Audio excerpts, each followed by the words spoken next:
ಮಾಳಿಕೆ 6. ಮಾಳಿಕೆ ವಿಶೇಷ ಸಕ್ರಿಯ ಲೇಖಕಿಯರು. ತಿಂಗಳ ವಿಶೇಷ ಲೇಖಕಿ ವಸುಮತಿ ಉಡುಪ. ಅವರ ಕಾದಂಬರಿಗಳು. ಪುಸ್ತಕ ಪರಿಚಯ 9. ಪುಸ್ತಕದ ಹೆಸರು ಬೊಗಸೆ ತುಂಬ ನಕ್ಷತ್ರಗಳು. ಲೇಖಕರು ವಸುಮತಿ ಉಡುಪ. ಅಭಿಪ್ರಾಯ ವಿಭಾ ವಿಶ್ವನಾಥ್ ಮತ್ತು ಓದುತ್ತಿರುವವರು ಶಿಲ್ಪಾ ಮಲೇಶ್.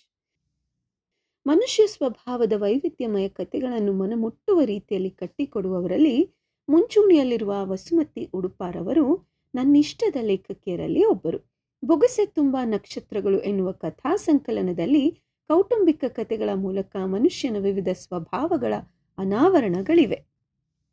ಕೊರೋನಾ ಕಾಲಘಟ್ಟದ ಮೊದಲ ಕೆಲವು ದಿನಗಳ ಸಂದರ್ಭಗಳು ಕೂಡ ಕಥೆಗಳಾಗಿ ಹೊರಬಂದಿವೆ. ಇದರಲ್ಲಿ ಒಟ್ಟು 12 ಕಥೆಗಳಿವೆ. ಮಡಿ.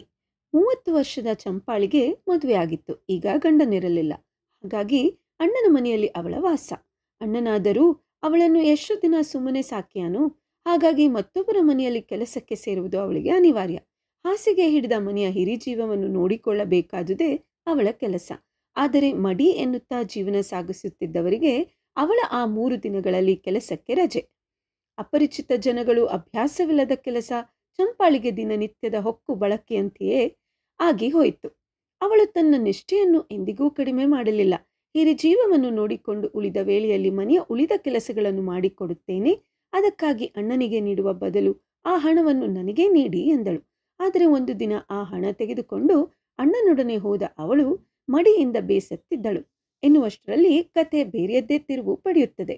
ಅಂತಃಕರಣ ಮಿಡಿಯುವಂತಹ ಈ ನಿರ್ಧಾರಕ್ಕೆ ತ್ಯಾಗವೆನ್ನುವ ಪದ ಬಹಳ ಚಿಕ್ಕದಾಗಬಹುದೇನೋ ಎನ್ನಿಸಿತು.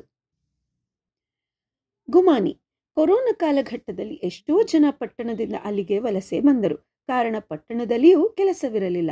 ಆದರೆ ಹಳ್ಳಿಯ ಜನರಿಗೂ ಅವರನ್ನು ಹಠಾತ್ತನೆ ಮನೆಯೊಳಗೆ ಸೇರಿಸಿಕೊಳ್ಳುವುದೆಂದರೆ ಭಯವೇ. ಹಾಗೆ ನರ್ಮದೆ ಹಾಗೂ ರಾಜೀವ ಮಗ ಸಮೀರನೊಂದಿಗೆ ಹಳ್ಳಿಗೆ ಬಂದ ಸಂದರ್ಭ. ಎಂದಿನಂತೆ ಹಳ್ಳಿಯಲ್ಲಿ ಸ್ವಾಗತವಿಲ್ಲ. ಅಷ್ಟು ಅಕ್ಕರೆ ತೋರುತ್ತಿದ್ದ ಅಣ್ಣ, ಅಮ್ಮ ವಾತ್ಸಲ್ಯ ತೋರುತ್ತಿದ್ದ ಅಮ್ಮ ಇಬ್ಬರು ಅವರಿಂದ ದೂರವೇ ಉಳಿದರು.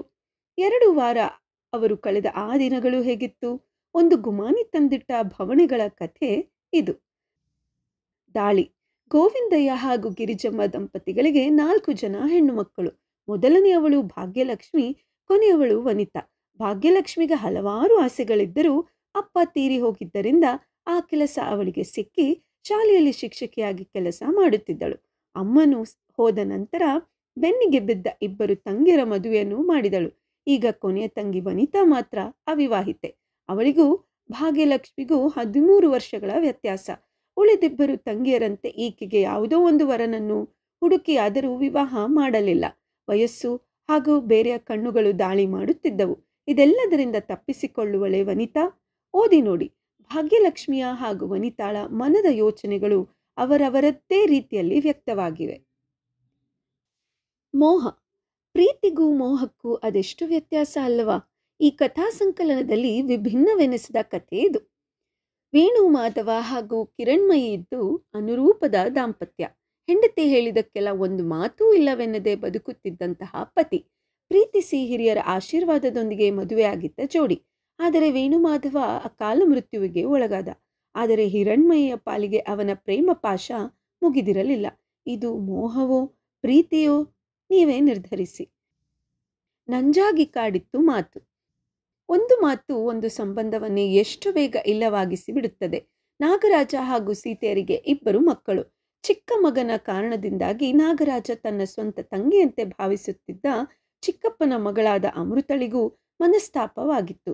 ಸ್ವಂತ ಅಣ್ಣ ತಂಗಿಯರಂತಿದ್ದ ನಾಗರಾಜ ಹಾಗೂ ಅಮೃತ ಮದುವೆಯಾದ ನಂತರ ತಮ್ಮ ತಮ್ಮ ಸಂಸಾರಗಳಲ್ಲಿ ವ್ಯಸ್ತವಾದರು. ಅವರ ಪ್ರೀತಿ ವಾತ್ಸಲ್ಯ ಮಮತೆಗಳಿಗೇನೂ ಕಡಿಮೆ ಇರಲಿಲ್ಲ.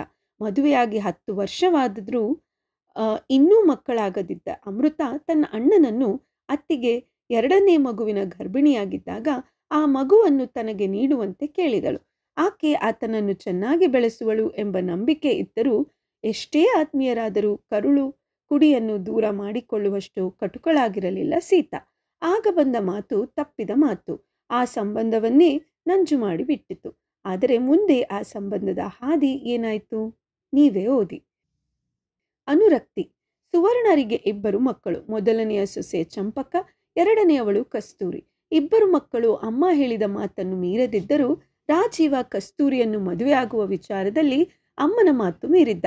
ಕಸ್ತೂರಿ ನೋಡಲು ಕಪ್ಪು, ಅಷ್ಟೇನು ಚಂದವಿಲ್ಲ ಎಂಬುದು ಸುವರ್ಣರ ಮನಸ್ಸಿನಲ್ಲಿ ಕೂತಿದ್ದರಿಂದ ಆಕೆಯನ್ನು ತುಂಬ ಮನಸ್ಸಿನಿಂದ ಸೊಸೆ ಎಂದು ಒಪ್ಪಿಕೊಂಡಿರಲಿಲ್ಲ. ಆದರೆ ಸಮಯ ಅದೆಷ್ಟು ಬೇಗ ಬದಲಾಗಿ ಬಿಡುತ್ತದೆ. ರಾಜೀವ ಹಾಗೂ ಕಸ್ತೂರಿ ಇಬ್ಬರು ವರ್ಗಾವಣೆಯಾದಾಗ, ಅಲ್ಲಿಂದ ಹೊರಡುವ ಮಾತನಾಡಿದಾಗ ಸುವರ್ಣ ತೆಗೆದುಕೊಳ್ಳುವ ನಿರ್ಧಾರವೇ ಬೇರೆ.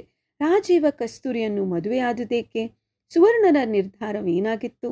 ಈ ಅನುರಕ್ತಿಯ ಪರಿಣಾಮಗಳು ಎಷ್ಟು ಚಂದವಾಗಿ ಚಿತ್ರಿತವಾಗಿವೆ ಈ ಕಥೆಯಲ್ಲಿ. ನೀವೇ ಓದಿ. ಸ್ಫೋಟ.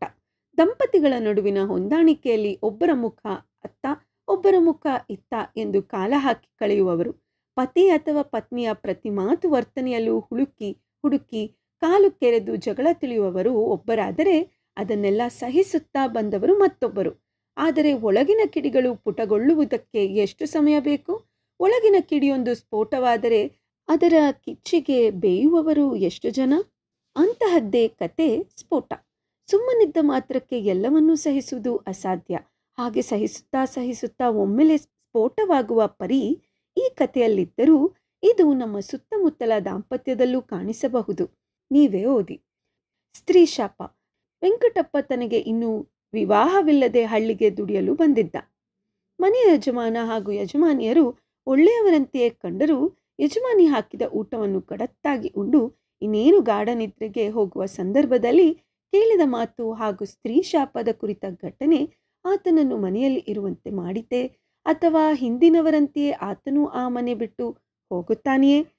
ಅತೀಂದ್ರಿಯ ಶಕ್ತಿಯಂತೆ ಕಂಡರೂ ಹೆಣ್ಣಿನ ನೋವಿನ ಕೋಪಕ್ಕೆ ತಿರುಗಿದಾಗ ಏನೆಲ್ಲವೂ ಆಗಬಹುದು ಎಂಬುದರ ಪುಟ್ಟ ನಿದರ್ಶನದಂತಿದೆ ಈ ಕತೆ. ನಂಟು. ಇದು ಕೊರೋನಾ ಕಾಲಘಟ್ಟದ ಕತೆ. ಹಳೆಯ ಸ್ನೇಹಿತೆಯ ಕರೆಗೆ ಓಗೊಟ್ಟು ಆಕೆಯ ಮಗಳ ಮದುವೆಗೆ ಹೋದ ಸಂದರ್ಭ. ಆದರೆ ಮದುವೆ ಮುಗಿಸಿ ತಾನು ಇದ್ದ ಹೊರ ರಾಜ್ಯಕ್ಕೆ ಹೊರಟು ಅರ್ಧ ದಾರಿಯಲ್ಲಿದ್ದಾಗ ಲಾಕ್ಡೌನ್ ಅನೌನ್ಸ್ ಆಗಿರುತ್ತದೆ. ಮನೆಯಲ್ಲಿ ಬೇಡವೆಂದರೂ ತಾನೇ ಹಠ ಮಾಡಿ ಬಂದದರ ಫಲ ಎಂದು ತನ್ನನ್ನೇ ಅಳಿದುಕೊಳ್ಳುತ್ತಿರುವಾಗ ಆಕೆಯ ಸ್ನೇಹಿತೆಯ ಗಂಡನ ಬಂಧು ಒಬ್ಬರ ಮನೆಯಲ್ಲಿ ಉಳಿದುಕೊಳ್ಳಬೇಕಾಗುತ್ತದೆ. ರಕ್ತ ಸಂಬಂಧಗಳೇ ಈ ದಿನ ವಿಷ ಕಾರುತ್ತಿರುವಾಗ ಈ ಹೊಸ ನಂಟನ್ನು ಆ ಮನೆಯವರು ಹೇಗೆ ಸ್ವಾಗತಿಸುತ್ತಾರೆ? ಈಕೆಯಾದರೂ ಗೊತ್ತು ಗುರಿ ಇಲ್ಲದವರ ಮನೆಯಲ್ಲಿ ಹೇಗೆ ಹೊಂದಿಕೊಳ್ಳುತ್ತಾಳೆ? ನಂಟು ಬೆಸೆಯುತ್ತಾ ಅಥವಾ ಕಳೆದು ಹೋಯ್ತಾ? ತಿಳಿಯಲು ಈ ಕಥೆ ಓದಿ. ಬೊಗಸೆ ತುಂಬ ನಕ್ಷತ್ರಗಳು. ಹೆಣ್ಣು ಮಕ್ಕಳ ಆಸೆ ಹಾಗೆ ಒಂದು ಚಿಕ್ಕ ಆಸೆ ಕೂಡ ಅವರ ಮನಸ್ಸನ್ನು ಮುದಗೊಳಿಸುತ್ತದೆ. ಆದರೆ ಮದುವೆಯಾದ ಮೇಲೆ ಎಷ್ಟೋ ಜನ ಅವರ ಆಸೆ ಅಥವಾ ಹವ್ಯಾಸಗಳಿಗೆ ಎಳ್ಳು ನೀರು ಬಿಟ್ಟು ಸುಮ್ಮನಾಗಿರುತ್ತಾರೆ. ಕಾರಣ ಏನೇ ಇದ್ದರೂ ಹೆಚ್ಚಿನವರ ಕಾರಣ ಗಂಡನಿಗೆ ಇಷ್ಟವಿಲ್ಲ ಅಥವಾ ಮಕ್ಕಳಿಗಾಗಿ ಎಂದು ಇದ್ದಿರಬಹುದು. ರೋಹಿಣಿ ಕತೆ ಕೂಡ ಹೀಗೆಯೇ. ಆದರೆ ಒಂಟಿ ಜೀವನ ಅವಳನ್ನು ಮತ್ತೆ ಅವಳ ಕನಸಿನತ್ತ ಮುಖ ಮಾಡುವಂತೆ ಮಾಡುತ್ತದೆಯಾ? ಕನಸಿನ ಆಗಸಕ್ಕೆ ಲಗ್ಗೆ ಇಟ್ಟು ಬೊಗಸೆ ತುಂಬ ಕನಸಿನ ನಕ್ಷತ್ರಗಳನ್ನು ತುಂಬಿಕೊಳ್ಳುತ್ತಾಳ ರೋಹಿಣಿ? ಓದಿ, ನೀವೇ ತಿಳಿಯಿರಿ. ಲೆಕ್ಕಾಚಾರ. ಕಾವೇರಿ ಗೋಪಾಲಯ್ಯನ ಒಬ್ಬಳೇ ಮಗಳು. ಗೋಪಾಲಯ್ಯ ಹೃದಯಾಘಾತದಿಂದ ಅಚಾನಕ್ಕಾಗಿ ತೀರಿಕೊಂಡಾಗ ತನ್ನ ತಂದೆ ತಾಯಿಗೂ ಖರ್ಚು ಮಾಡದಷ್ಟು ಖರ್ಚು ಮಾಡಿ ಆತನ ಕರ್ಮಕ್ರಿಯೆಗಳನ್ನು ಮುಗಿಸಿದ ಕೇಶವ. ಮಾವ ಬದುಕಿರುವಾಗಲೂ ಅಷ್ಟೇ ಅವರಿಗೆ ಬೇಕಾದ ಸ್ಥಾನಮಾನಗಳನ್ನು ನೀಡಿ ಅವರನ್ನು ಗೌರವಿಸುತ್ತಿದ್ದ. ಆದರೆ ಗೋಪಾಲಯ್ಯನ ಲೆಕ್ಕಾಚಾರ ಹಾಗೂ ವಿಧಿಯ ಲೆಕ್ಕಾಚಾರ ಎರಡು ಕೇಶವನ ಪರವಾಗಿದೆಯಾ ಅಥವಾ ವಿರೋಧವಾಗಿತ್ತಾ? ಗೋಪಾಲಯ್ಯನ ನಿಜ ವಿಚಾರ ತಿಳಿದ ಕಾವೇರಿಯ ಕಥೆ ಏನಾಯಿತು? ಮದರಂಗಿ ಮತ್ತು ಸೋದರ ಮಾವ. ಪ್ರಭಾವತಿ ತನ್ನ ಬಿಳಿ ಕೂದಲಿಗೆ ಮದರಂಗಿ ಹಚ್ಚಿಕೊಳ್ಳುವ ಸಂಭ್ರಮದಲ್ಲಿದ್ದಳು. ಆದರೆ ಮದರಂಗಿ ಹಲವು ನೆನಪುಗಳನ್ನು ಮೀಟುತ್ತಿತ್ತು. ಇಳಿ ವಯಸ್ಸಿನಲ್ಲಿದ್ದ ಅವಳಿಗೆ ಅವಳ ಗಂಡನ ನೆನಪುಗಳು ನುಗ್ಗಿ ಬಂದವು. ಅಂತರ್ಮುಖಿಯಂತಿದ್ದ ಅವಳ ಗಂಡ ಹಾಗೂ ಅವನಿಗೆ ವಿರುದ್ಧ ಎಂಬಂತಿದ್ದ ಸೋದರ ಮಾವ. ಅಕ್ಕನ ಗಂಡನೂ ಹೌದು. ಸಂಸಾರವೆಂಬುದು ಇಬ್ಬರೂ ತಮ್ಮ ತಮ್ಮ ಭಾವನೆಗಳನ್ನು ಹಂಚಿಕೊಂಡಾಗ ಮಾತ್ರ ಸುಖಮಯ. ಪ್ರಭಾವತಿಯ ಬದುಕು ಮದರಂಗಿಯಂತೆಯೇ ಕೆಂಪಾಯಿತೆ ಅಥವಾ ಈಗ ಬಣ್ಣ ಕಳೆದುಕೊಂಡಿದ್ದ ಮದರಂಗಿಯಂತಿದೆಯೇ? ಇಲ್ಲಿನ ಕಥೆಗಳು ಕೇವಲ ಸ್ತ್ರೀ ಕೇಂದ್ರಿತವಲ್ಲ. ಹಾಗೆ ಕಂಡರೂ ಗಂಡನಲ್ಲಿಯೂ ಇರುವ ಅಂತಹ ಹೆಣ್ತನದ ಭಾವಗಳನ್ನು ಅನಾವರಣಗೊಳಿಸುತ್ತವೆ. ಅಷ್ಟೇ ಅಲ್ಲದೆ ಮುಚ್ಚಿಟ್ಟ ಎಷ್ಟೋ ಭಾವಗಳಿಗೆ ಪದಗಳ ರೂಪ ದೊರೆತು ಕಥೆಯಾದಂತಿದೆ. ಬೊಗಸೆ ತುಂಬ ನಕ್ಷತ್ರಗಳ ಜೊತೆಗೆ ಎದೆ ತುಂಬುವ ಭಾವಗಳು ಹಾಗೂ ಕಣ್ತುಂಬುವ ಕಥೆಗಳು ಸಿಕ್ಕಿಯೇ ಸಿಗುತ್ತವೆ. ಒಮ್ಮೆ ಈ ಕಥಾ ಸಂಕಲನವನ್ನು ನೀವು ಓದಿ ಆನಂದಿಸಿ. ಧನ್ಯವಾದಗಳು.